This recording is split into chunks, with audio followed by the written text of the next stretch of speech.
გოჩა სხილაძე ზესტაფონელი პოეტი და მწერალი რეზო ინანიშვილის სახელობის ერთი მოთხრობის კონკურსის გამარჯვებულია.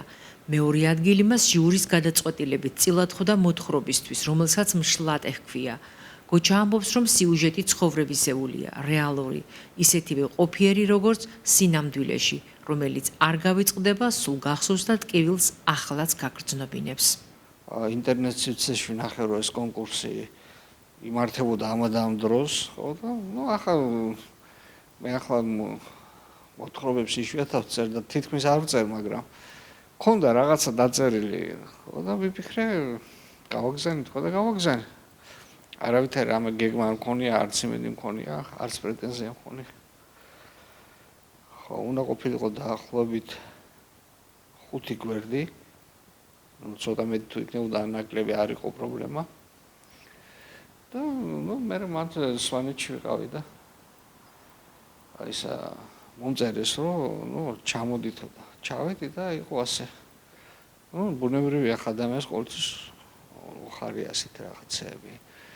მოთხრობა არის აი ესეთ სახელი აქვს შლატე და ეს არის ბავშვობაზე. ეს არის ბავშვობაზე და სოფლის ცხოვრებაზე.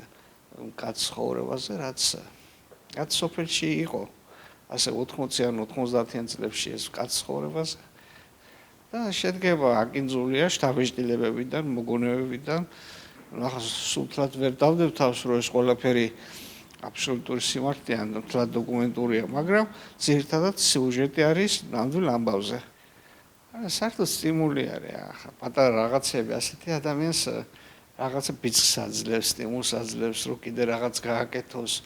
იმიტომ რომ ჩვენ ისეთი არსებები ვართ, რომელიც მერყევები ვართ, რომლის თავდაჯერებულობა წამდაუწუმ იცვლება, ხო? რაღაცა ასულ ჭირდება, რომ როგორც ადამიანს ჭირდება შექება, კომპლიმენტი, ზოგჯერ მართალი, ზოგჯერ ცრუ, რომ ის ფორმაში იყოს და ადამიანის სახე არ დაკარგოს, წერილისთვის მით უმეტეს და ხელოვანი ხალხისათვის ასეთ რამეს არის ძალიან დიდი მნიშვნელობა.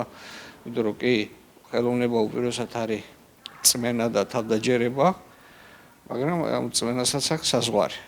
და დროდადრო ასეთი რაღაცები მაინც ადამიანს ახალ ენერგიას აძლევს.